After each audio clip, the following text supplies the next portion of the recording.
Name drop. This is a dream come true for me. This is a dream come true for like 9-10-year-old Brian McFayden. Yeah, there you go. So growing up in Omaha, Nebraska, I was where your like skating was babysitter, yeah. So I first of all, welcome to Name Drop. Scott Hamilton. We've had. Wait, can we start it off? Yes, let's do that. Go ahead and grab your bell. So we have bells here. Yeah. Every time you hear a name drop or anything, you're more than welcome to. All right. Officially, Scott Hamilton is the first name dropped on Name Drop today. But I think there's one more. Like, there's probably someone a little bit more important in your life. Jesus that met somebody named Christmas. Ham Scott Tatanovich back in 1900 and Ham Scott Tatanovich. That's that was the year you met your wife. I met my wife. Yeah, I was wearing powder blue tights. Yep. I did a ballet comedy because everybody was always like, everybody I competed against in skating, where they were doing all these big classical things and this opera and all this stuff. And I go, all right, I got to do it. So I did an opera comedy the year I got cancer. And then a few years later, I go, I haven't done ballet yet. So we picked Don Quixote, which is this ballet. It's like cliche, right? Yeah. And it's the most repetitive music you've ever heard, and we made it more repetitive. Man of La Mancha? It's just sort of like this. It was dun dun dun dun dun dun dun, right? So it's just the most repetitive, and I made it more repetitive. And it was this thing. I wore this. It had a huge cod piece, which that might have doesn't been, at this that point? might have been what sort of caught Tracy's eye out of it. So Tracy Hamilton is your wife. There you go. That is probably the most important name outside of Jesus Christ that you'll drop today. Yeah. On Name Drop. Yeah, we were doing a show in Memphis. We used to benefit St. Jude at Target House St. Jude, and the son of Danny Thomas is Margo. Tony Thomas. Oh, and so Tony invited Tracy to come as his guest. I thought it was a date, so I just sort of. You thought they were dating? I thought it was a date. I thought Tony's dating. This is good, and so this is really good because he went through a really rough divorce, and I thought, okay, he's getting back on the horse. This is great. And so after the show, I saw one of his air quote guests by the production office, and I go, I gotta check her out. So I checked her out, and I've been kind of on hiatus at that point because I had cancer, and I just felt like I needed to work on myself a little bit, and so. And so I just sort of went up to this girl standing by the production office that I knew was Tony's guest, and I met her for a minute. And I was like, "Ooh, what was that?" My heart jumped a little bit, and I go, "Maybe I'm ready to get off the bench." And so I thought, okay, maybe now is time after this little time of not really wanting to get in a relationship. Maybe it's time to open myself up. Little did I know it was going to be her. So I was living in LA, and then I was playing golf with Tony, and he was on the phone. I go, "Is that the girl from Memphis?" And he said, "Tracy." And I go, "I have no idea what her name was." You're like this hot blonde. He goes, "Did you like her?" And I go, "I kind of thought she was amazing." And he goes, "No, she was just a guest. She's like my little sister. But do you want her number?" And I go, "Yeah." So you call you. So no, what happened then was I went to a barbecue, and this nut job, absolutely my favorite person at Sherwood Country Club. There we go. What's his name? Jimmy Melton. Okay, Jimmy Melton was a caddy there, and I walk in, and he's already having a blast at this barbecue. And he goes, "Hey, my cousin was supposed to come tonight, made other plans." I go, "Who's your cousin?" She goes, "Tracy." No. "That's your cousin?" And he goes, "Yeah, our mothers are sisters." And it's like. And I met her through Tony. Yeah. So you're getting 2 endorsements now. Now getting not only 2 endorsements, but he had her number in his phone. So we made the call that night. And then it was about, from there, like she was going back to Tennessee to get all of her stuff to bring it back to LA. And I was headed to Christy Yamaguchi's wedding. This is the best name drop ever. Yeah. I was headed to her wedding, so we were going to be out of town. So we didn't. So 3 weeks later, we went on our first date to Nobu. It's actually Matsuhisa, and Nobu's there, and it was kind of really cool. It made me look good. And we just hung out there for a couple hours talking. We've been together ever since. What kind of great feeling was that when you're like, oh man, that girl's really cute, but she's with my buddy, whatever, and then suddenly, oh no, are you interested? Performing on ice right now. I live like totally open hand, not clenched fist, and so I look at that as like, oh, okay, I'm now getting permission to kind of like open up my heart again, and just sort of just be open to it and see what happens. Were the first 5 minutes about your cod No, piece? 97 I got sick, and it was actually, here's the crazy thing. It was on the 3rd anniversary of my diagnosis. So it was 2000? Yeah. Okay. Yeah, So 2000. that is great. So you guys met in 2000. The reason why I say this, Chris, is because you're a married man. You guys are both married men, but it's interesting, in his book, Finish First, in chapter 3, he gives himself a dating profile. My dating profile. The dating profile, and this is what it states: short, bald, half-neutered, chemoed, radiated, retired male figure skater of unknown ethnic origin seeks a beautiful, intelligent woman for long walks, laughter, and an interesting hobby of collecting life-threatening illnesses. And an interest in my hobby of collecting life-threatening illness.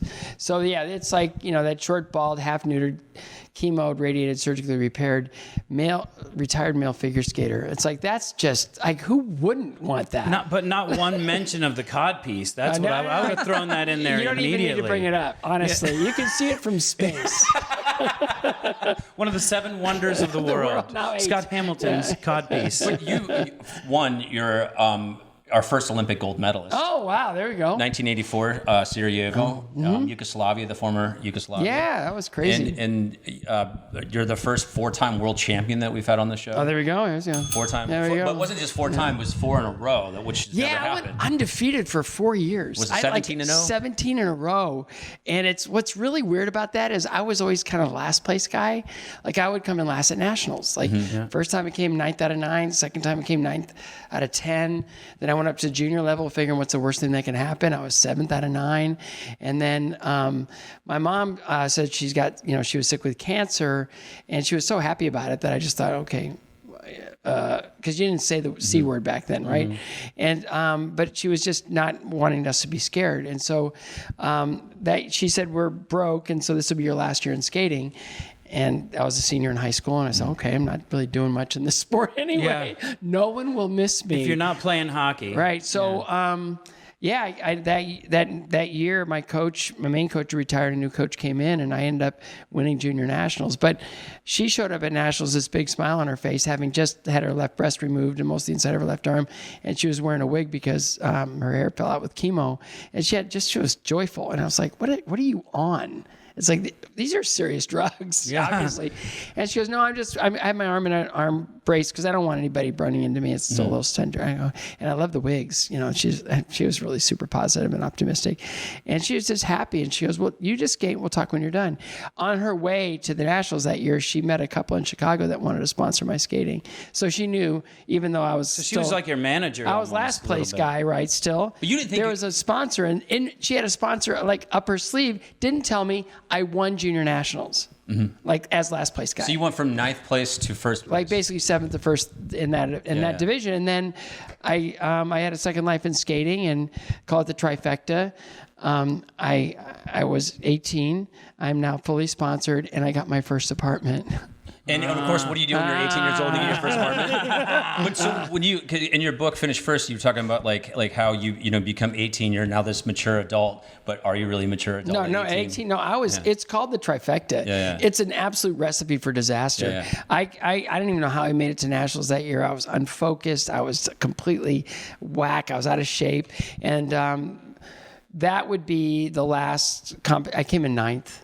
It was awful, and I'm really good at 9th, and so that would be the last time my mom would see me skating competition. But there was no burnout, like after 18 years, like you're doing it. You're 7th out of 9, you're 9th out of 9. There was no time where you're like, you know what? This sucks. Like, I'm tired of waking up early. I love skating. I really love skating, and I always thought that if I could get a gig being an ice show comedian, like in one of the traditional shows, that'd be the greatest thing ever. That's like my first ice show ever. The only thing I remember was Freddie Trenkler, and he was this comedian, and he was little like me, and he was just hilarious. And I thought, if I can do that, that'd be the greatest gig in the world. Well, you were driven by that because at a young age, you stopped growing. Like and they still have no idea what that was, right? Well, they figured it out. Okay. I think it's a 99% chance that it was the brain tumor that I was diagnosed with in 2004. Basically, I was born with it. But you think back to the late 60s. the last thing you want them to do is find a brain tumor back then, because they had no capacity to do anything about it except cut your head open and dig in there and mess up your whole life. So when they found it in 2004, whatever, for 4 years I was in hospitals. I started skating, and all my symptoms went away. They couldn't figure out how to diagnose it. So they didn't. And they just said, go live a normal life. And then I was living a normal life. And then, I started skating and I started to grow again, and everything started happening. And it was really weird. And then when I had my first son, I decided that I'd been on the road forever, for 20 years. And Aiden, right? Aiden. And I said, I get to be a dad now. I get to, because I never, as an adopted kid, I never saw flesh of my own flesh. So holding this kid in his first minute of life, and I'm looking into my own eyes, it was like crazy. I go, okay, I'm done. I want to be a dad. I want to see his first steps, hear his first words. I want to be there every day. I've earned this. And so I just decided to stop skating. And so I did. And it was in that, being a dad and being home, I just started feeling like something's wrong. I just feel down. I just have no energy. And so I got some blood work done. They said, you have no testosterone. Like hardly, we can't even detect it in your bloodstream. It's like, wow. And because did you not know because you were crying for no reason? And you had all these I just didn't. I'm a super high energy person. I had no capacity to get out of bed in the morning. I just started crocheting everything in your house. Yeah, it was like, weird. This makes no sense. Yeah, and it was. So I decided that since my cancer, I was telling everybody, be vigilant. If men especially, we're not bulletproof. Don't be banging your chest. You need to get out and find out what's going on. So I decided to practice what I preach, and they said, your blood work's off. We think it's probably a long-term effect from your chemotherapy. No big deal. We'll treat you topically. You'll feel better in a few weeks. It's like, no, there's something more. And so I kept asking questions, and they finally put me in for a head scan, found that I had a brain tumor. They didn't really know how to diagnose it. We did everything possible for a week, and then they went in, they cut a little hole in my head right there, and they went in and they took a piece, and they came out, and we didn't know what it is. It's a craniopharyngioma. Like, who doesn't know what a craniopharyngioma is? Wait, can you spell that? Yeah, I can, but it's going to take a while. Sounds Siri, like... spell craniopharyngioma. Yeah, really. And then it was just... They gave my wife a piece of paper that said everything you know about craniopharyngiomas. Cranios for dummies, right? And it said, oh, listen to this. Craniopharyngiomas are usually found early in a child's life due to a lack of growth and development. So, wow. So that's a 99% chance that was what kept me in hospitals for 4 years as a little kid. Did you think, because when you were 9 years old, when you started to skate, and then you got to 13, and then you were trying to figure out if this is going to be something that you're going to end up doing? Grew up in Ohio. Yeah. And your family had no money. No, we were son school of professors. teachers. Yeah, school teachers. So that was it. And then 1977, your mom was diagnosed with cancer. Yeah, and then she passed in 99 or 79, and it was after that I just decided that I had enough of being a loser, and so I took her with me to the ice every day, and I became like ravenous. I couldn't work hard enough. It changed your whole path. And then next year I was third in the United States, 11th in the world, and then 2 years later I'm on the Olympic team going to Lake Placid. And I thought if I came in 8th, I was winning the lottery. Came in 5th, went to world championships after that, came in 5th. And then I figured, wow, this is great. I'm 5th in the world. Wait. And then I realized the top 3 guys had retired after that world championship. And all I had to do was wake up and I'm ranked 2nd in the world. That's a pretty good cup of coffee. That's a nice little boost, right? Yeah, good. So what do I have to do to come in first? And that's kind of like that whole finish first thing is, what do I have to do in order to kind of rise above? And the year that I fell 5 times at nationals and came in dead last at novice, the kid that was 3rd in senior men as a 12-year-old was the guy now I had to beat. And you guys are pretty good friends, right? Yeah, we were best friends. Yeah. And it was, he was really good at figures and I hated figures. So I had to change my relationship. Do you think you can get guys like myself, and I got 2 left feet, and you get guys like Chris at our age to like get on skates and do a few things? 100%. Yeah. Yeah. I mean, because I would say that there's anybody that can will someone to do it, it'd definitely be you. All the things. No, it's easy. It's what the thing is you've got big muscles that work when you run and you walk and you do all those things, right? What's not really quite developed yet are the tiny little muscles that coordinate the big muscles. So once you teach them that you strap knives to your feet and you're now trying to navigate those, it's really amazing how those little muscles start going, oh, and they kick in, and then pretty soon you're skating without even thinking about it. No, I mean, I can not fall down. If that's what you mean, there's not like a... Yeah, hey, and you're like better than me because I've fallen 41,600 times on the ice, so you're way better than me. And you count them all? No, I just sort of, that's a low average, okay. you know, going back over the years. Now, how did you, I'm trying to figure out, like, when you loved ice skating, you know, your whole life you loved ice skating, but wasn't there some time where you're like, well, this seems like there's a shelf life to this. This seems like I can only do this because what am I going to go on? Yeah, I mean, I felt like if I never felt like I'd be competitive, and then I was, and then after I won my 4th Worlds, I was like, I'm living in my best friend's parents' basement. It's like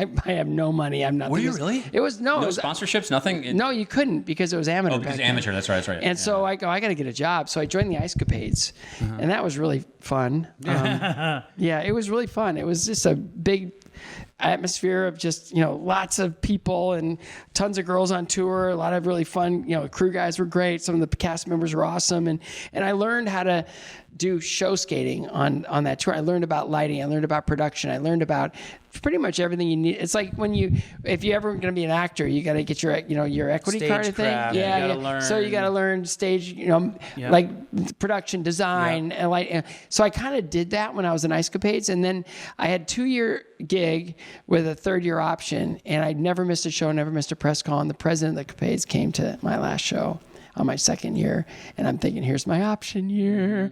And I figured if I skated 2 to 4 years, I'm fooling a lot of people, or at least I'm working hard enough to kind of stick around. And he just told me that they're going through a sale, and the new owner only wanted women. That is crazy too, because you mentioned. I read a lot about you before you came in here. Sorry. But you mentioned that he would sit in the mezzanine to listen to the crowd. Yeah, that was really cool. Because his way of gauging whether someone was worth keeping around was the cheers. Was what the response was from the audience. So he would sit just around the corner, and he'd listen to the response. And if it was nothing and tepid at the end, it's like, well, they're disposable. But I was doing really well. Like I was getting standing ovations. I would believe that because and it was great. And backflip guy. Yeah, but it was really fun that I figured I'd never miss a show. I skated at the top of my game. I was growing. I was learning. And then he said, no, the new owner only wants women, and you're done. So good luck. And my manager, did everything he could to get me just anything. It's kind of sexist, don't you think? Well, what's really weird is then my manager said, hey, do you want to help us start a tour? And his name was Bob Kane. He's the greatest one. There we go. Yeah, and he okay, here we go. Here's where it starts. Okay. So I'm going to keep this closer. So I didn't know really who I wanted to manage, because I was really picky on coaches. So how am I going to pick a manager? And so I met with him, and he goes, well, I look after the tennis division at IMG. And I go, oh, who do you look after? And he goes, Bjorn Borg. I look after Chris Everett. I look after all these. I was like, you're my guy. Because I was a huge tennis fan, especially Bjorn Borg. And I thought Chrissy was amazing. And so I go, okay, you're my guy. And he goes, okay. So we just started working together, and then he got me the Ice Capades deal. And then when Capades fell apart, he goes, you want to help me start a tour? And I said, sure. And so we started a show called Stars on Ice. And it blew up. I mean, everybody wanted to be on that tour because nobody really wanted to skate like in a show with, kind of skins, meaning I skated with Ewoks, Snorks, and what was the other one? This is like an 80s lineup for like cartoons. Yeah, it was all the cartoons. Smurfs. Yeah, Smurfs. There was Smurfs. There were Smurfs, Snorks, and Ewoks. And so it's like, everybody's like, well, and then you have to do 3 shows on a Saturday, and you just get burnt out. And so we set up a show where you could be like rock stars, right? We could just go out and do 5 cities a week and, really skate at the top of our game, skate however we wanted to. We weren't part of a big machine anymore, and we could just do whatever we wanted. And it was amazing. Everybody wanted to be with us. Well, it sounds awesome because, you've learned so much about not just the skating part of it, but almost like what he did, and listen to the audience and see what they react to. And that effectively helped you create something incredible, because it was funny, I was going to ask that had to make sense that now that's kind of your thing and that's what you can do, because people love ice skating. They love to go watch it. but it's way more entertaining when you throw the comedian guy or you throw other things out there where it's like a whole circus on ice type show. And so how did that really like help you moving forward with these projects? Well, it just skating at that point, it was a really cool, when you think of, Peggy Fleming winning in 68 and then Dorothy Hamill in 76. And those two back to back kind of like launched, they're all doing television specials. Do you think a lot of it and hairdos and all the other stuff? A lot of that had to do with the fact that Winter Olympics was like in the United States was just ice hockey, not ice hockey, but 1980. Obviously, we won the Olympics. Michael Ruzioni. But it was always figure skating is always the anchor sport, right? Yeah. So when you've got medalists coming out of the United States, there's a lot of interest, especially when they're stunningly gorgeous. I mean, when you look at like a Peggy Fleming, it's like everybody just sort of drools, and she's out there and she's skating so beautifully, and it's like she captivated people, and she was the only Olympic gold medalist in Grenoble from the United States, which is really weird. Wow. And then you look at, and that was the last event, right? So, and then you get to Dorothy Hamill, and so people started getting really interested, and it became this big thing. And then 80 happens, and then the Winter Olympics just sort of vault into this because of the hockey team, and because Eric Heiden won every single race, and Linda Fradiani wins a silver medal. Charlie Tickner wins a bronze medal. Ty and Randy, who were world champions, had to pull out due to injury, and you had all these like medalists everywhere. And then the team was really strong, right? Then you go from 81 to 84, and now all of a sudden you have Katarina Witt coming on board, and you've got Torvald Dean coming on board, and you've got Brian Orser, Brian Boitano. You've got all these people that are starting to come into their own, and they're building these fan bases, and more people wanted to see them like you would a musician or a concert, right? You want to be in the same room. Yeah. And we were selling out arenas all over the country. It was amazing. Well, and like you said, people like winners, especially America. Now we have stake in the game. Now we've got ice skating isn't just something that we go and the Russians are going to win. No. So, maybe don't even put that on prime time or anything. Now we have Americans that are going over there and crushing it. Yeah. And falling in love with you, with these other people that... Well, and it was really funny. We were a 30-city tour. The first year we went out, Dorothy Hamill was on the tour, and it was like, the Hamilton thing. It was kind of like we were able to sell that. We got a brand new sponsor as a brand new company that was just launching called Discover Card, and they came on as our corporate sponsor. Figuring we're new, they're new. Let's just make. Do you still have a Discover Card? I don't. But what happened was we did 30 cities a year, and it was really doing great, and we were starting to generate bigger audiences. And then I get CBS now gets the Winter Olympics, and because Dick Button was on ABC. CBS, now I'm their CBS guy, right? So they put me with Vern Lundquist, and then with Vern, he and I we went out and we were just figuring out how to do Olympics, right? And it was really fun. We had a great time, and I learned, and I grew. And Christy Yamaguchi wins the Olympic gold medal, and they said, "What's next for you?" And she goes, "I'm joining Stars on Ice." Yeah, wow, that's huge. That's a plus. It's like Taylor Swift. Yeah, then we went to a 60-city tour, and then 12 in Canada. And Canada was already growing anyway, but it became...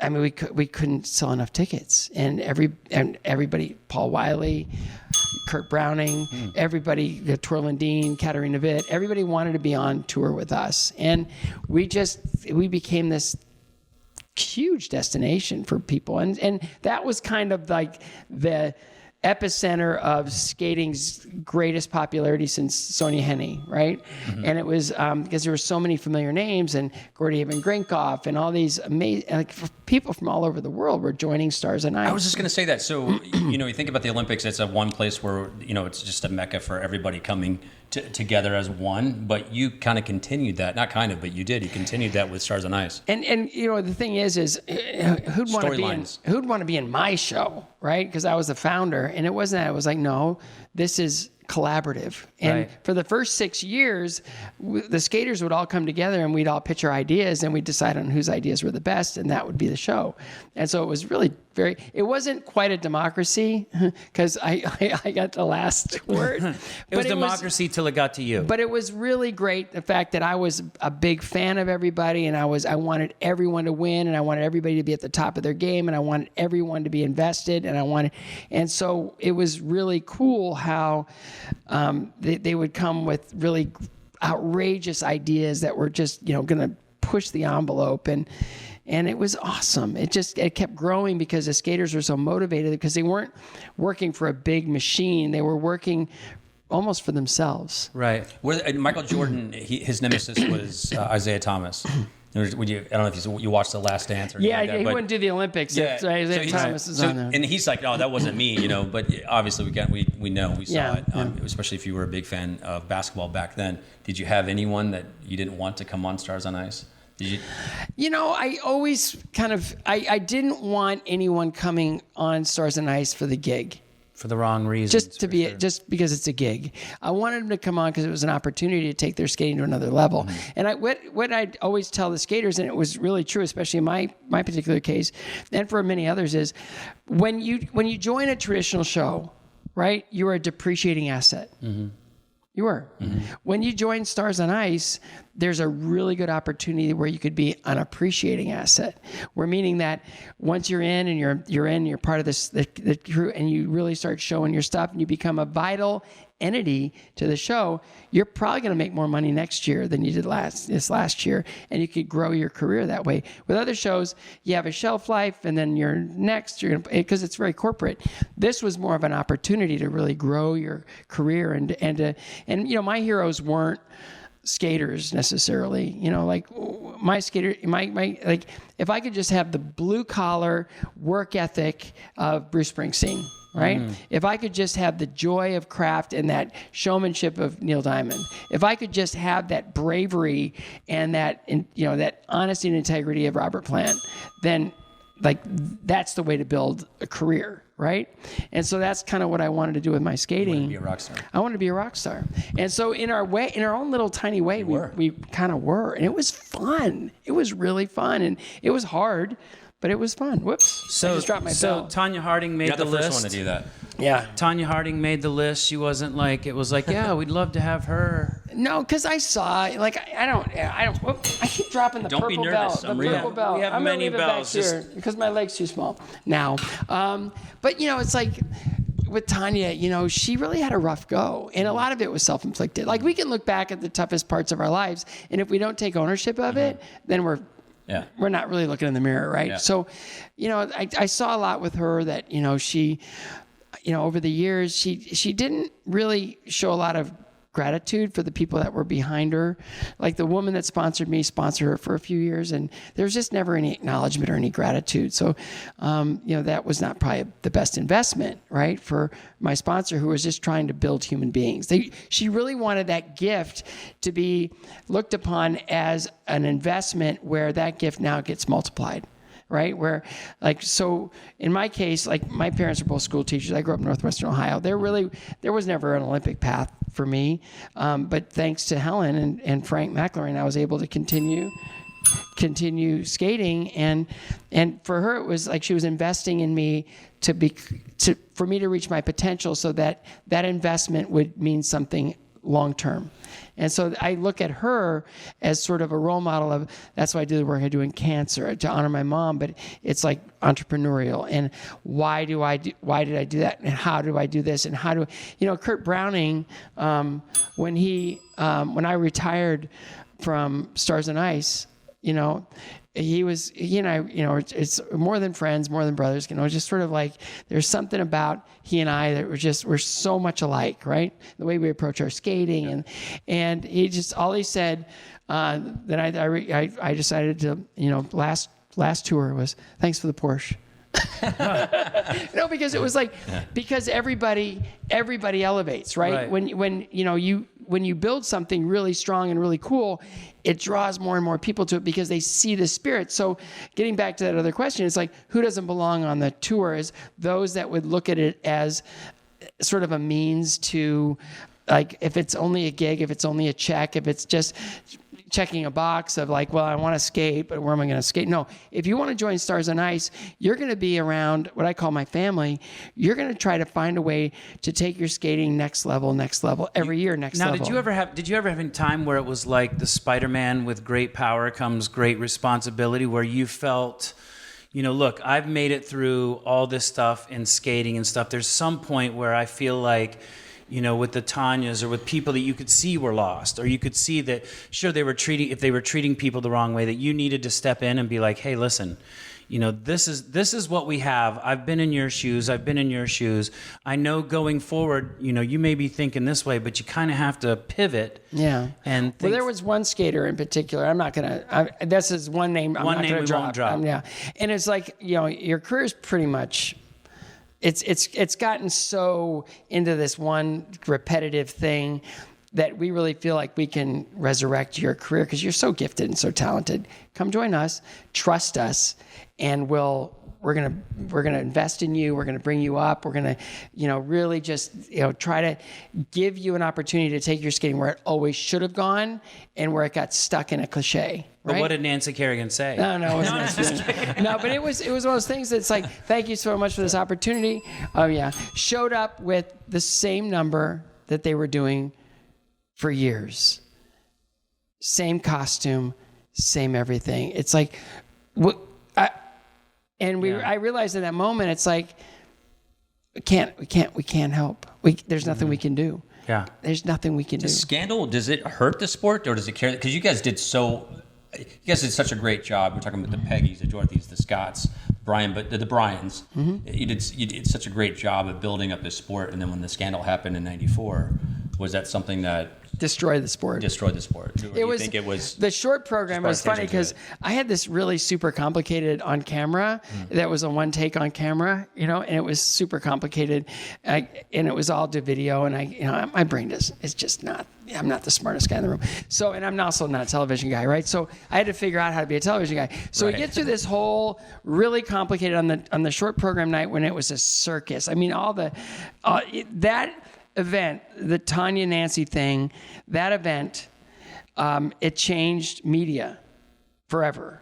And it pretty much unraveled the fabric that kept figure skating together. And I'll explain why.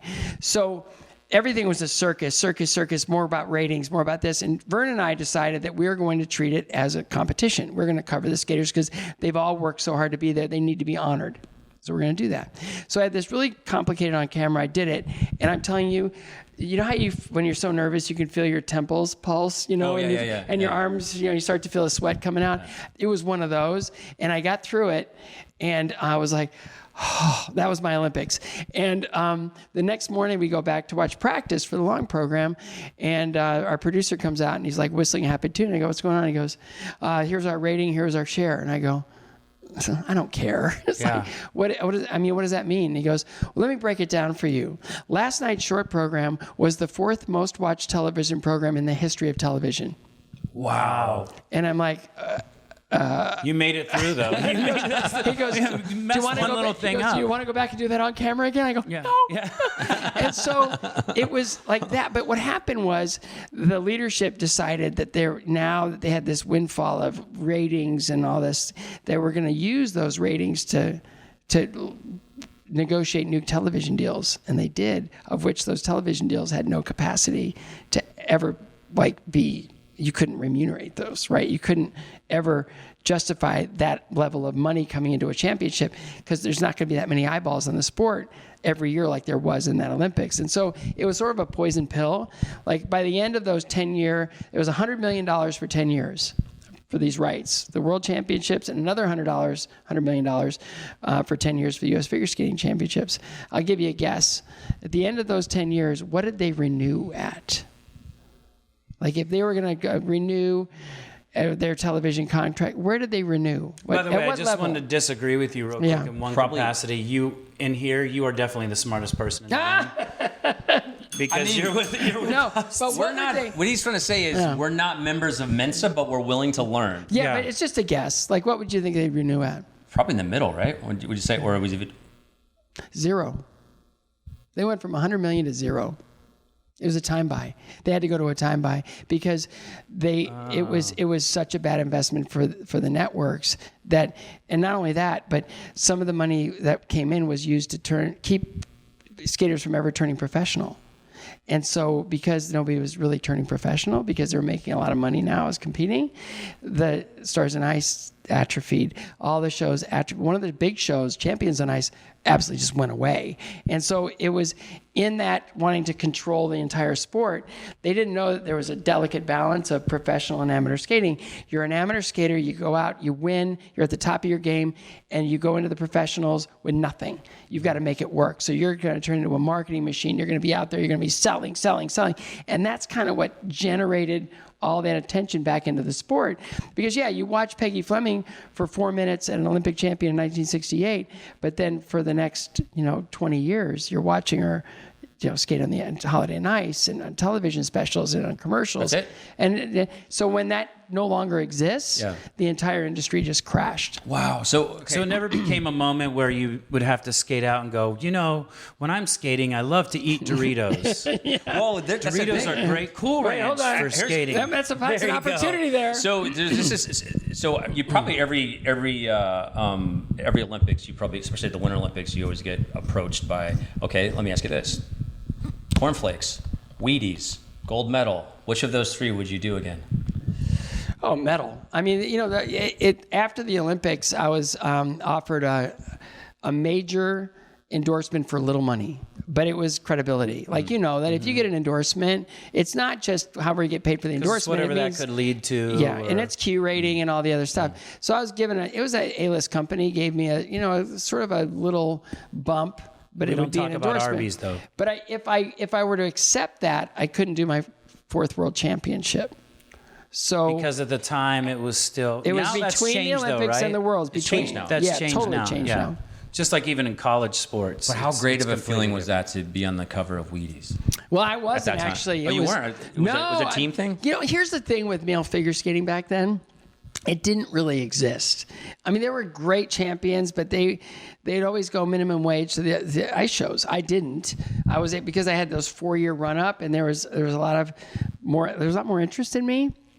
And the shows were kind of going back and forth, wanting to make sure the other show didn't get me. Yeah. So they didn't really want me. They just didn't want the other show to get me. So I was able to do really well financially.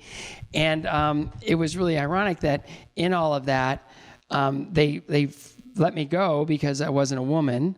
And then I start Stars and Ice, and then we're crushing it. They go out of business, which is, I always say that out of passive aggression. They go out of business, and Stars and Ice is just, there's to this day, we founded it in 1986, and it's still touring. It's insane. Yeah, it's wild. It's smaller now, but when you've got an Olympic champion, Nathan Chen, as your headliner, people are going to come. But aren't there a lot of offshoots of that too, like Disney on Ices or the Disney on Ice? It's really wild. So the originals were like Ice Capades, and then Sonia Henney Ice Review was kind of and that became Holiday on Ice, and then Ice Follies came out of Minneapolis, and then Ice Capades was a big part of Metro Media. This big so there was all these and they were figuring out a way to make it work. Ice Capades had 3 companies touring 99 cities a year. Disney was, what happened was the Feld company bought Holiday on Ice and Ice Follies, combined them, toured them as a combined show, and then launched out of that. They just Disney on Ice out of those 2 shows. Mm-hmm. So now Disney has like 12 companies that are all over the world. Feld's doing really well. He's done great with the Disney brand. But there's, we can go to that. And then, but it's different now because the shows that still exist are sort of Disney. Mm-hmm. Stars and Ice is really small. There's some shows that, exhibitions, things here and there, but it's not nearly what it was back in the day when it was sort of a destination. So talking about now, like you're still heavily involved, obviously, in the ice skating. Who now do you look at like, this is going to be this person I love to watch, or this is going to be great? Because I actually happen to live with Mariah, and we did a Big Brother. Yeah. Celebrity Big Brother together. I couldn't believe she did that. She's way too, like, she'll cry at the drop of a hat. Yeah. Well, you know what else though too is I love Mariah. I respect her. It's just from day one, it was hard in the house anyways. Yeah. Well, they make it hard. I kind of tried to go over to her and be like, listen, you're way out of your element right now. Yeah. Like, we've got Todd Bridges on here. We've got housewives, real housewives. Yeah. I'm like, all these people live in this world. Yeah. You have never even seen this world. Yeah. You have to be big. Yeah. Like, you have to be really strong. And I tried to watch out for her. And, it kind of got weird. We're actually still friends again, though. Good. But, it got weird. But of all these, figure skaters, is it fun still to go in and go, man, look at this person. I love this person. I mean, skating now, athletically especially, is it's huge. Yeah. And, it's like an example, like, in my life, I was at the Worlds where the first triple axel was landed, right? So I figured, okay, we're breaking through. And then I was covering the Worlds where the first quad was landed. And I go, okay, now we're getting into quads. And then Nathan Chen did every takeoff except for axle of a quad, because an axle is another half revolution. So instead of doing 4, you're doing 4.5. And I think, well, axle's going to be tough, right? He's the most jumps, isn't he? He's an unbelievable Nathan Chen. Yeah. So it's like he's amazing, but you look at I got a video from Paul Wiley. He was in Lake Placid, and he said, check this out.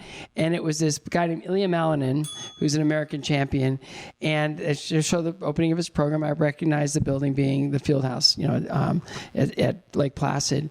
And he comes around at the beginning of his program, and he lands a beautiful quadruple axel. And I'm thinking, that was a competition. That's official. That's the first quad axle ever landed by anyone, and I got a video of it. And then it hit me all at once. I didn't see one person sitting in one seat in the stands.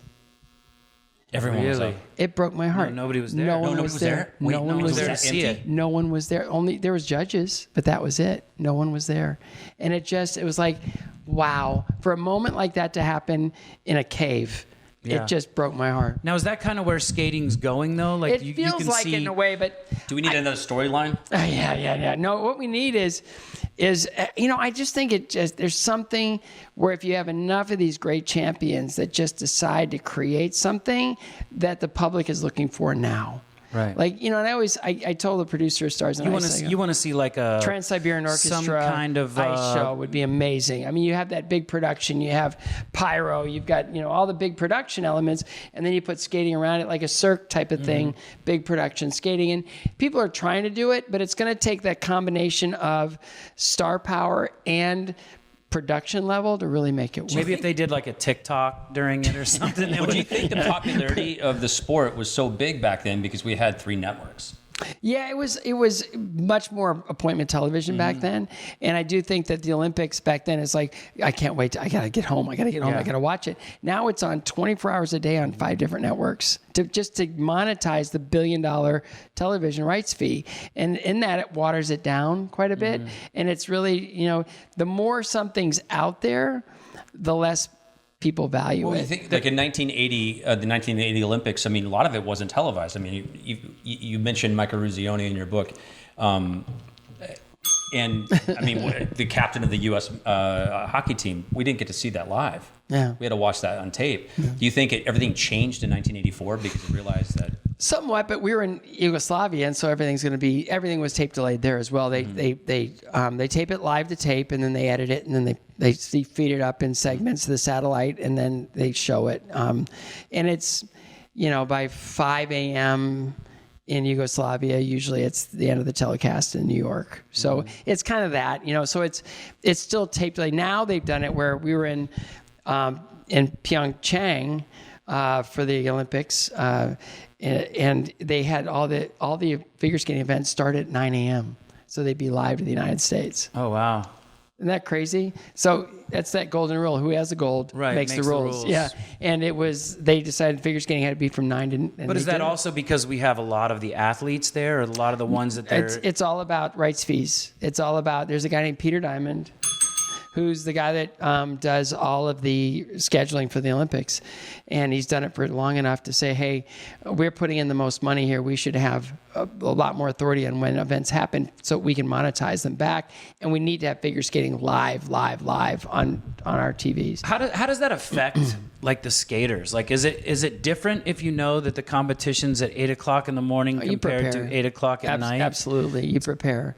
And a lot of those guys, you just shift your schedule enough where you're doing your run through in the morning instead of the evening. You're doing a lot of your main skating is in the morning instead of at night, and that way your body is kind of used to doing it that way. Anytime you do anything, you replicate sort of whatever the conditions are going to be in the competition. You try to make that part of your training at home.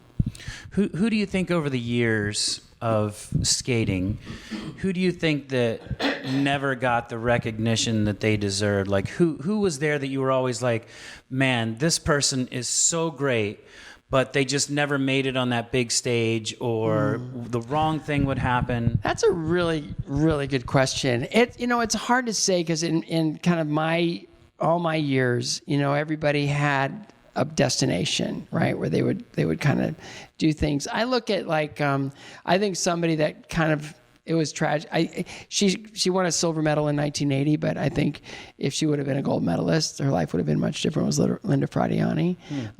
Yeah, definitely. I love Linda. And, I look at, it's just hard to say, a lot of people, I've always felt like, doesn't matter what your results are at the Olympics, whatever that is, it's meant to bless you. Meaning that if you have a disastrous performance, to me that's protection, right? Mm-hmm. You weren't supposed to step into that, right? Because if you did, you'd probably get swallowed whole. You were talking about Linda and how her life would have changed if she wouldn't. Maybe I'm just saying possibly. Yeah. But she's doing great. By the way, we talk about you and Scott Hamilton. If you didn't win. Yeah, if I would have been silver, just 4 world champions in a row, I wouldn't be sitting here right now. You think about the path that you've gone down. Yeah. With your mother passing away from cancer in 1979 and 77, she was diagnosed. But when we go to we're talking 20 years later when you were diagnosed. 26. It put you on that path. All the things that happened to you, winning the gold, but you in not having that platform. And having the foundation that you have, I mean, you're an amazing philanthropist. Thank you. You're a heck of a motivational speaker. You got me to read. And he can't read, which is great. So it's easy. I can't read too good, but do you think that your life would be the same if you won the silver medal? Do you think your life would have been different if you just won maybe 2 out of the 4 national world championships? I look at it all as, this is all the Lord's provision. All of it's the Lord's provision. And I didn't think of it that way back then because I was in the heat of the moment just trying to figure out a way to win. Thank you. Forgot to ding the Lord. Yeah, big time. We'll just keep doing this while I talk about this. But it's it's all of that. It's like there's a plan, right? Mm-hmm. And I look at some that, they didn't quite get there.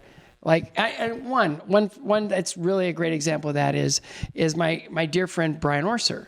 Right? Yeah. Brian Orser. Canada. Right? Canada. Okay, wins a silver medal to me, but he won the short and he won the long. But my strategy was I'm going to go, if I'm top 3 in figure, short, and long, I can't lose. I was first in the figures, second in the short, second in the long. No way I could lose the gold medal, right? So it's an overall thing. He was 8th in the figures, first in the short. It was a broken tie. It was really close. And then the long program, it was a clinic. He just threw it down. It was really ugly. And so he's second to me. And then 4 years later, he goes up against Brian Boitano, and he's second again to Brian Boitano. And I'm thinking, that's not fair. This guy, what he did in the sport and how excellent he was and how amazing he was, Boitano definitely deserved to win on the night. Absolutely. Phenomenal champion, phenomenal skater, phenomenal representative of the sport, everything.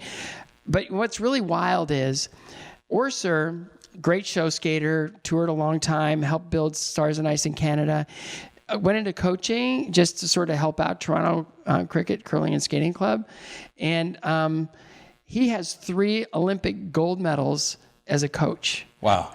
So, no, who wins? Right? I got 1. He's got 3. It's like, so that, to me, it's like. That was his path. Mm-hmm. And so we can say that of just about anyone. And in so many respects, we kind of are responsible for our own path, right? So again, you consider Brian Orser to not have won the gold and not to have been that Twice. guy, and maybe not, even when you talk about him, Brian Boitano, yourself, you say Brian Orser, you're like, oh yeah, Brian Orser, but in hindsight, it was actually better because now what he's doing, and that was his path. Yeah, like so it's like we won the battles. It's like he won the war, right? But however you want to put it, like they were all wars, right? They were all, But the way that he was able to take and leverage everything that he experienced to do something that no one else has done. Really. Do you know what that made me think of was Dan Jensen? Dan Jensen, the speed skater. The speed skater who got up there three times. Dan's a big one. Fastest man in the world. What a great story. Yeah. And his sister dying from cancer. Yeah. And then him coming in and he comes to Nashville all the time. Does he really? Yeah. Gosh, man. Trying He's to a get good him to move golfer. here. Yeah, he's Oh, you really played good. Yeah, he's a big golfer. Well, his wife's a golf pro. Hello. Yeah. If your wife was a golf that's pro, cheating. yeah. That's cheating. Way His cheating. legs were like... No, he's just the best guy. And to see him fall time after time, knowing what a good man he is, it just shattered your heart. So we were doing all the craziness from the Tanya Nancy thing, and I was watching the feed from the speed skating oval, and they had this really beautiful little Norwegian host, just blonde and blue and just so happy and da-da-da. And she's like, "We're here at Dan Jensen's final race, and the 500 is his race. I think it was the 1500 was kind of like." He was good, but not great. I should say he's great at the 500. He's almost great at the 1500. I think that was the way it went down. Anyway, so they're like, or is it 1,000? Anyway, they were doing the wrap up, and he's like, so we're gonna go around and we just like, I want to just hear who people thinks are gonna win today. And he goes, who do you want to win the gold medal today? Every single person in the arena with every single accent you could possibly imagine from all over the world said Dan Jensen. And when you have that many people pulling for you, it changes the energy in the room. I mean, everything changes.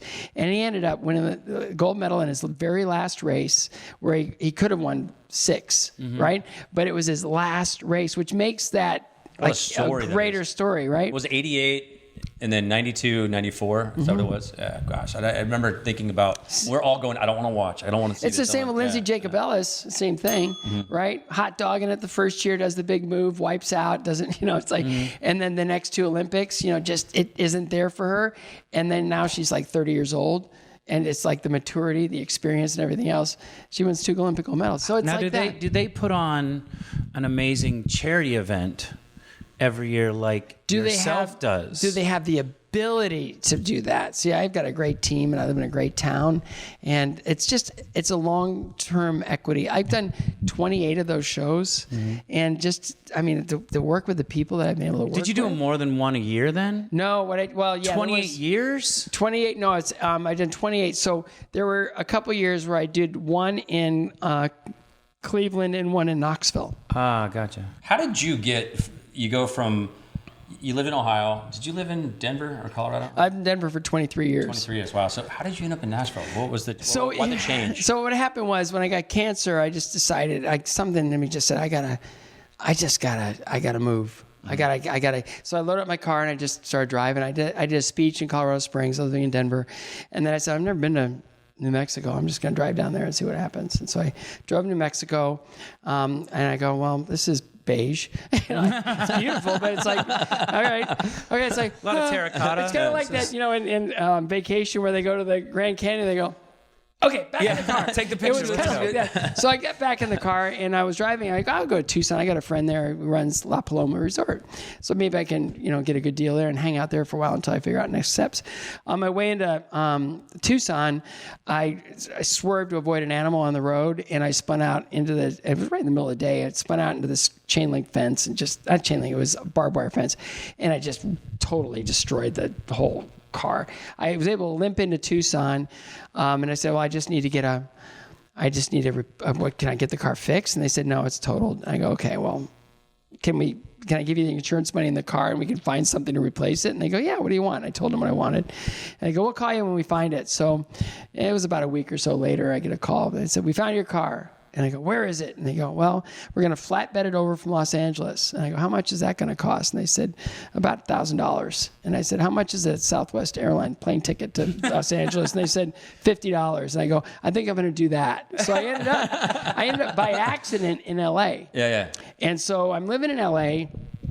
And I'm training there, and I'm working with this. I like how you just jumped for I ended up back there. So I'm living in LA. Nobody claims LA anymore. No. Yeah. So I'm living in LA, and it was a great, and have you guys ever lived in LA? Lived in LA, yeah. Okay, what part? I lived all over, but the last place was Manhattan Beach. Okay, so they're the tribes of Los Angeles. Oh, yeah. Mm-hmm. So no city has anything in common with the city next door. Right. So I was living, I kind of like on the, right there, Beverly Hills, Santa Monica kind of area. One of those. Come Yeah, on. right. No. I found a little apartment. And I was training at Culver City rink right there. Yeah. And I get a call saying that Arnold Schwarzenegger is doing a golf tournament at Sherwood Country Club, and my manager was partners with the manager of Wayne Gretzky. So Wayne said, we need celebrities. Have Scott come up and play golf in this tournament. So I went up to Sherwood, and I played golf in the tournament. I was like, I'm looking around. I'm talking to the general manager. I was like, this place is spectacular. And he goes, yeah, it's pretty amazing. And I go, if I had all the money in the world, I'd join here. And he goes, well, where do you live? And I go, I live in Denver. And he goes, I'll be right back. Came back with an out-of-state membership packet with the prices on the back of his business card. And I looked at it, I go, I can do that. He goes, welcome to Sherwood Country Club. So I started spending a lot of time there. And you want to talk about name drop? Yeah. Holy cow. Oh, go ahead. There's that's what we one. want to hear. We want to hear. No, I don't have to name. You name it, I'll tell you that they were there. Okay. So you did say Arnold Schwarzenegger. Was Maria Shriver there? No, but I know Maria. She was the one that did all my, Maria, I love Maria. She did my interview when I came back from cancer. She was the interview. I wouldn't let anybody else talk to me but Maria. Wow, that's a good name drop right there. Yeah, isn't that good? Okay, there's more. Yeah, there's more. Ronald Reagan. Ronald Reagan? Okay, Ronald Reagan. I met Ronald Reagan on many occasions. He called me the day I won my gold medal. Nancy Reagan? Wait. Okay, what was that phone call like? It was really awkward because I was kind of like not available, and he kept trying to call. Wait, are we talking about the actor? No, the president. And I said, yeah, the president of the United States. So he got me on the phone, and I hear this, hey, and I was like, I'm talking to the president of the United States. And then we met Jimmy Carter, like after the 80 Olympics, right? And it was crazy. And now I'm talking. But you got fifth place then. Yeah. So it's different being. But we went to the White House as a team. Oh, okay, right? okay. And so we But did they that. didn't talk to you as much because you were the fifth place. Yeah. I just took a picture and got a hamburger and so I have a left. picture of the president, and then I went to the 84 games, and we had a breakfast with the president. We all took pictures together, and then he came to my hometown. To Toledo or Bowling Green because he was campaigning for George H.W. Bush for president, right? And so I got invited back to be a part of that. So I hung out with him a little bit there, and what an incredible man. And then George or Ronald? Ronald. Ronnie. And then George, the whole thing with George, they had this sports thing at the White House, and then I went to that, and I was like, oh my God, everybody here is so famous, and we're all everybody lined up. Name drop George H. Bush. Right. No, but it's really wild. So we're I'll skip over Reagan for a minute, but we're at the White House doing this White House sporting event, right? And we're all the little people are up front, right? So I'm standing next to Mary Lou Retton, and I'm standing next to all these like Olympic gymnasts and everything. And then they go, President Bush, we need to get you in the picture. And he comes and he stands right here. And I just and the only response was, it's tough to be a short man in a tall man's world. And he heard me say that, and he turned around and he goes, Scott, I'm so sorry, come right here. And I stood in front of him. It was unbelievable. Like you were his kid. Yeah. I guess Was it crazy that he looked at you and knew your name? Yeah, Wasn't there a moment that you were like, you know me? Yeah, it was like, you know me. It was like, and it's like, what is that all? And so you're processing that, and it was just one after another, after another, after another, and it was just, it's like, and then we were doing Stars on Ice in Los Angeles, and it said, hey, you guys, we're going to shut down any practice for any guests or anything today. We have somebody coming, special guests. And I was like, oh, that's interesting. Okay, fine. And so all these people came in through the tunnel in the corner, and then in came Ronald Reagan. And he was in the throes of Alzheimer's, and he looked amazing, and he just with Nancy. No, Nancy wasn't there. He came with his grandchildren and it was just so, just to be talking to him like this, and he was able to take in a little bit, but I could tell that he looked physically, spectacular, but he wasn't like, it wasn't him. He wasn't shell there. of himself. Yeah. Kind of, yeah. And so I did a backflip right like 5 feet from him, and it was like, ooh. On skates. Yeah, it was really. No, that was just because but he it was there. just- yeah. So it was just amazing, just to have, after those other previous experiences with him as the most powerful leader in the world, to be sitting there speaking with this human being. And it was just wonderful. And we went to, we got invited to his funeral at the Uraga Museum in Simi Valley. In Simi Valley, yeah. And so just going to ask you that. Wayne Gretzky and I went together, and we started dying laughing because we're it's not, funerals aren't funny, but we're sitting there talking to Scott Baio and Wayne Newton. So wow. Wayne and Scott are talking to Wayne and Scott, and we just thought that was the funniest thing ever. And so it's like when you keep crashing into people all over the place, it's really, and that particular destination at Sherwood, I can't think of anyone that I didn't get to know or meet or whatever. And it was one of those things when you grow up in a tiny little town in Ohio. life. No, but it's like you live in a tiny little town in Ohio where like anyone like it comes through is. Where it's gray 8 months out of the year. Yeah, it can be. Yeah. Mm-hmm. But it's just like you don't have access to celebrities like that. And then I can't think of anyone. I haven't really. Did you think that an adopted kid that was born in Toledo, Ohio, Never. on August 28th, 1958, to Ernest and Dorothy, that you were going to, let's get named Ernest and Dorothy, yeah.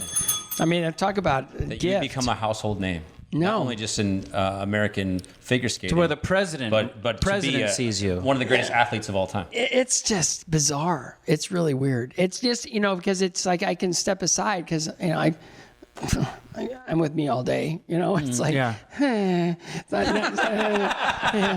But when I'm annoyed with myself right now. I'm totally 100%. But it's just one of those things where, it's like, why? Like, why?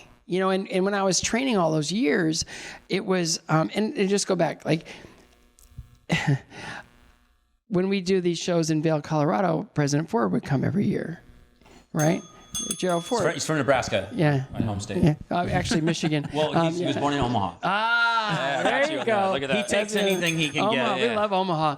So it's just like, how do I meet like every president since Carter since Ford? How does that happen to me? Like, it doesn't make any sense. And then because of my love of music and the fact that I get into skating and now I'm starting to like run into people like crazy. Here's a trivia question. Who was the first person I introduced my wife to as my fiance? Oh, is it we're talking Burt about rock Reynolds. star? Is it Definitely just- Burt Reynolds. Wait, the rock star? Music? Oh, music. Steven Tyler. No. The man from Jersey, the boss? Yep.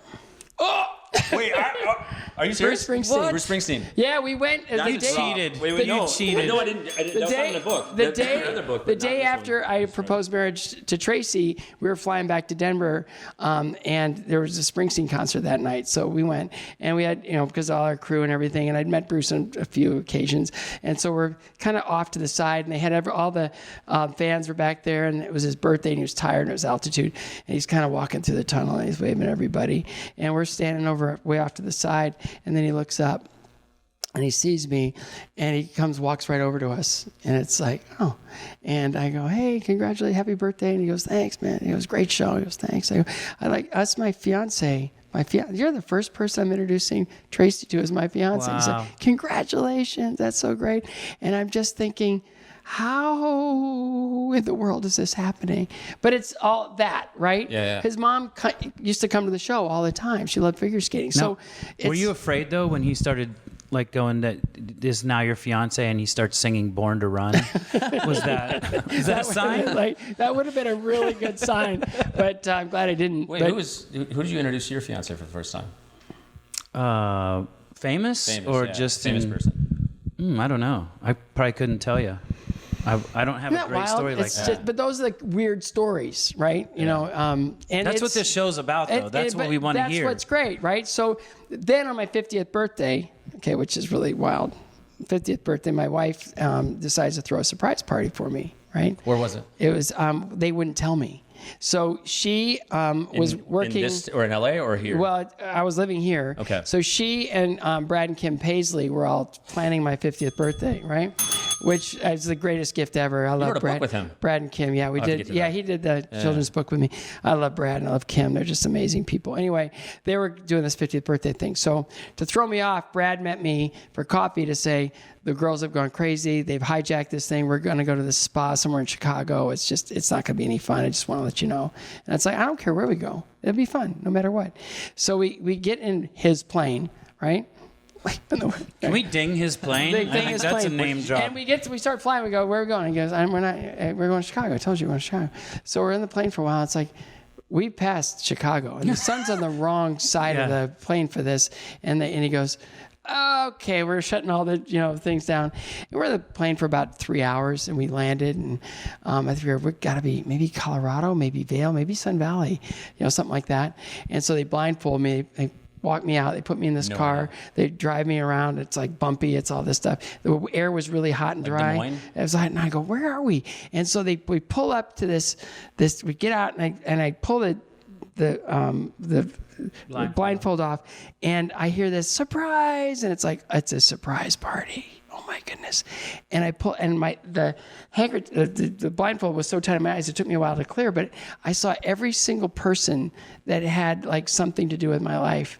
50 years of life. Wow. It was Vern Lundquist. It was Christy Yamaguchi, all the Stars and Ice fan. It was Vern Lundquist. Yeah, because he showed up with his wife, right? So he's my broadcast partner. And it's like, and I look over and there's my old neighbor Meatloaf. And it's all this stuff, Who right? is now or was here. And it was like, it's all these people that from all over these things. And it's like, it was the most unbelievable. Kevin Nealon and Eric Idle and all these like people that I adore, and they all showed up for my 50th birthday. And as a gift, David Fishoff gave me a spot in the rock and roll fantasy camp. Come on. And I was a rudiment drummer, right? So I get to go to the rock and roll fantasy camp, and I have so many stories from that camp. But it was the most amazing thing that I'm seeing all these. Like all I did was listen to music when I was skating. That was my best friend. Skating was just music. I'd buy every album as it came out, and I just listen and relax and listen and relax, and I get inspired. And it was just so fun to know every liner note and to know which song, which track, which on all the LPs and all the other stuff. It was just a great hobby, right? And so I'm in this rock and roll fantasy camp, and there's Elliot Easton of Cars. There's all these different, ours, ours, Remy Jaffe from the Wildflowers. Wallflowers, yeah. He was my counselor. Oh, rad. And there's Okay. all these rock stars just everywhere, right? And it's just master classes where we go and we listen to all these people. And it was really funny. Max Weinberg from Max Weinberg 7, Bruce Springsteen. Springsteen's band. He E said Street the Band. worst day of his life was when he found out that his 8 favorite drummers was Hal Blaine. So Hal Blaine played on every hit in the 67. He was John Denver's drummer, and like he was doing a master class that day. So every drummer in LA was there, like from every band you could possibly ever imagine. And it was loud and it was awesome. And Taylor Hawkins, Dave Grohl, everybody was there. Everybody was there. Stuart Copeland. Yeah, it was. No, he wasn't there, but it was like we got to do all this shots. But it was really wild that the next day they had a master class with Todd Rundgren, right? Who I was a huge fan of Todd Rundgren. And he was talking about producing Bat Out of Hell, all these different things. Like, oh, that's really cool. And so they go from room to room, and you play a song for them, and they give you some acknowledgement or some tips or whatever, how to make it better. And we were doing a song called Ticket to Ride, Beatles song. And we only had 2 rhythm guitar players and then 2 keyboarders, and they're all from different walks of life. And if you know the song, we need a lead guitar player. So Todd Rundgren's standing there. He goes, anybody have a question for Mr. Rundgren? I go, I do. And he goes, Scott, what's your question? I go, will you be our lead guitar player in our gig at Whiskey A Go-Go? And he goes, no. What are you playing? I go, Ticket to Ride. And he goes, sure. So Todd Rundgren was my guitar player. Anyway, so then they didn't. The next day was really fun because they had Steven Tyler came through because we're doing an Aerosmith thing, right? And he walks in with this really young girl, it's his girlfriend, and she's just looking at all the guys, and she looks at me and she goes, "You Scott Hamilton." And I went, and she goes, so she's like, You got rock stars and a figure skater. She runs across the room and she's hugging me, and Steven Tyler's like, what is going on? And so we played Crying. That was our song. And then at the end, we were all taking a picture, and I was standing next to his girlfriend, and then he came and slipped between us and took a picture with us. And then we're practicing, and David came in and he said, David Fishoff came in and he said, hey, oh my goodness, it just went bass player for Guns N' Roses, Duff McKagan. Sorry, it's too much chemo and radiation. He goes, Duff wants to say hi. And it's like, why? And so I walk out, and there's Duff. He's got his sunglasses on. He's got all the drip, the rock and roll drip on. He's just looking cool. And he goes, I can't believe this is the first time I'm meeting you. I can't believe it. And I go, why? I'm so overwhelmed. He goes, I married a girl from Bowling Green, Ohio. We're there all the time. It's no like, wow, kidding. that's crazy. That's I married crazy. a girl from Columbus, Ohio. So there you go. We're close. So tell me, this, like he keeps going back to the, as a kid, this moment to me seems like the moment that you were like, as much as you loved rock music, as much as you loved music, and you always said, I want to be a rock star. I want to be a rock star on ice. I mean, if this isn't a time where you're like, I think you're bigger than a rock star. If the rock stars are coming to you. Oh man, no, it's. I think a lot of it was there's so many really wonderful little accidents that happened along the way that just put me in a really cool position to do really fun things. But it was longevity. And that's, I mean, once you're... No shelf life. It's like, yeah, I didn't think I had any shelf life. I toured for 20 years. And when you tour for 20 years and you do television specials and Christmas campaigns for major corporations and you're doing all these things, at the time it makes sense. But then when you look back, it's like, I have no idea how any of that happened. None. It just doesn't. But it's like, it must be the longevity. Over time, you build trust. Over time, you build kind of a war chest of familiarity. Well, you think about everything. But you know what? Here's a really funny thing. You're going to love this. All right. Here's the great thing. So when I first started touring as a professional, I would look out the curtain, right? And I'd just see how many people were in the audience and kind of like, is there a buzz? Are they excited? Whatever. And I'd always see a guy sitting next to his wife with his arms folded, checking his watch. Going, that's the guy. Oh man, I hope no. The total buzzkill. Like no, it's just like no. It's like this guy is underserved. This guy is like, I need to win him over. That's the guy you play for. That's the guy. So out of that, I tried to build everything I could to earn the respect of every man in the audience because I knew the women were going to love it because they love figure skating.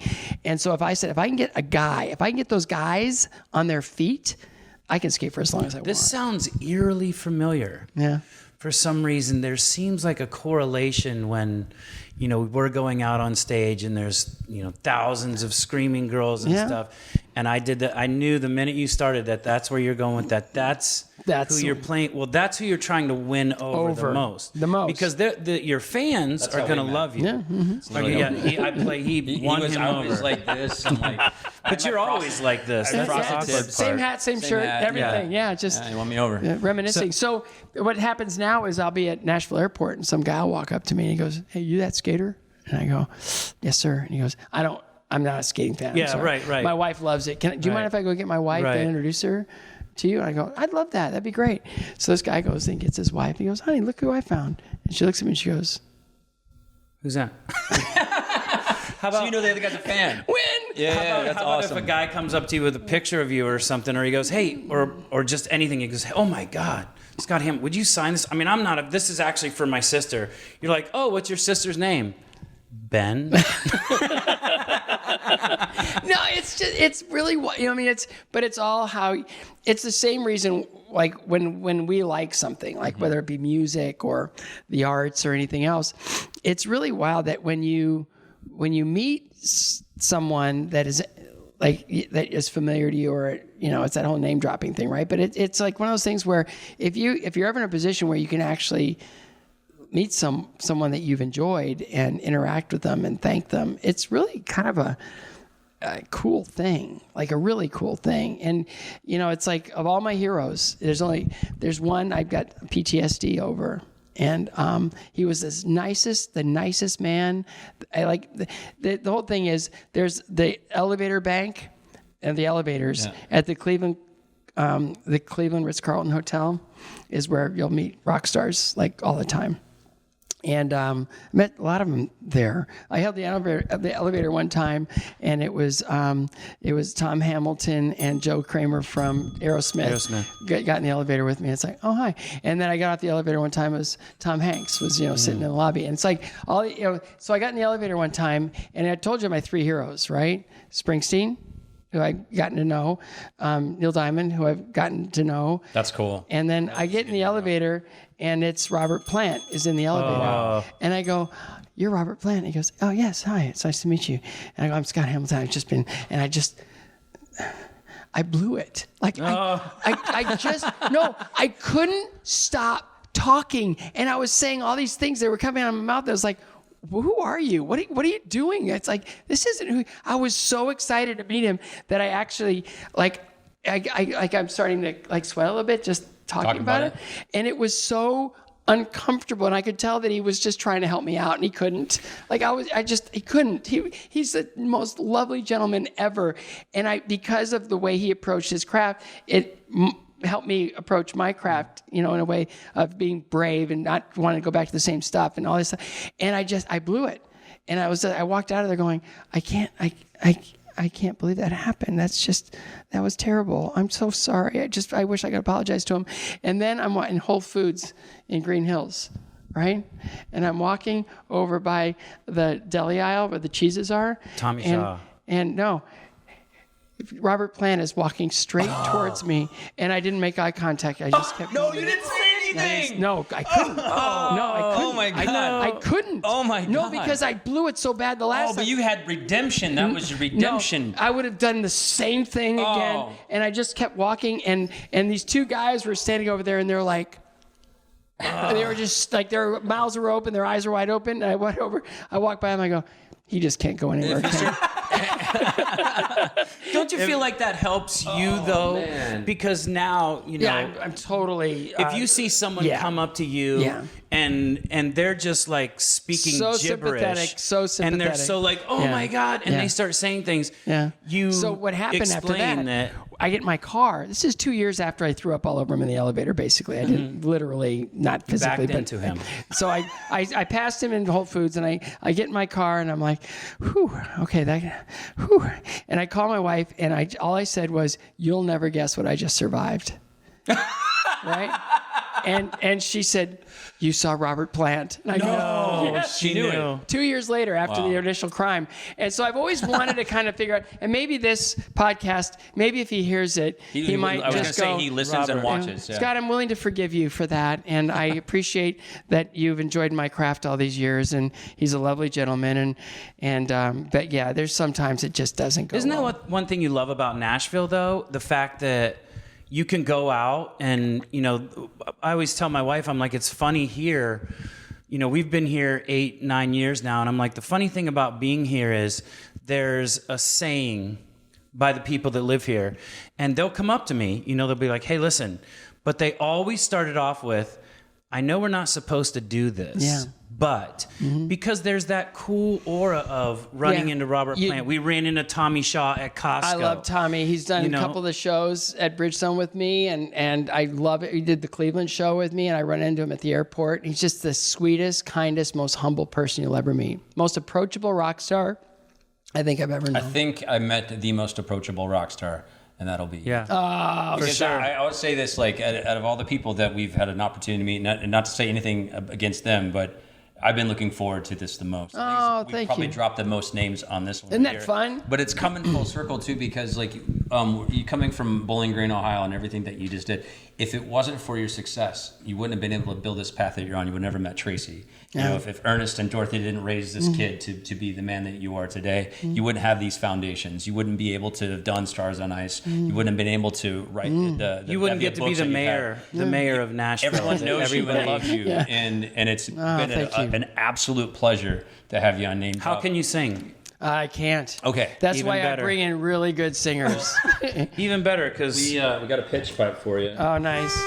How's this? Oh, thank you. Okay, we got this. You can take that home with us. Oh, thank you. This helps. So I wouldn't know how to use it, but I'll figure it out. You're Blow gonna in have to, one end, You're I gonna guess. have to sing with us right now. So this is we're singing with a boy band member. It's easy. It's easy. It's just name drop. Name drop. Hey, finally, you get it on tune. Name drop. Yeah, that's it. That's it. Ready? Now we do it all at the same time. Yeah, we do it in sync.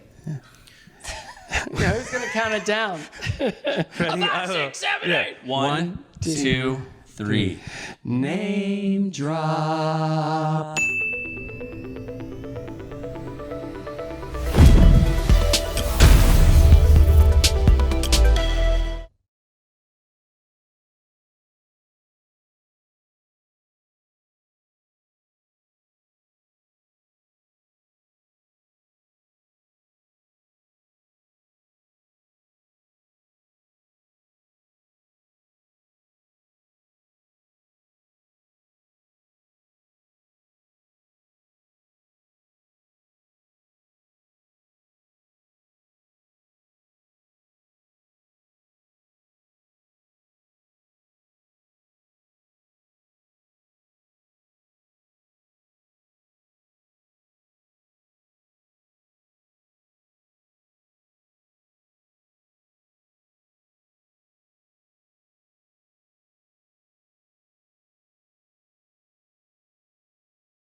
Name drop.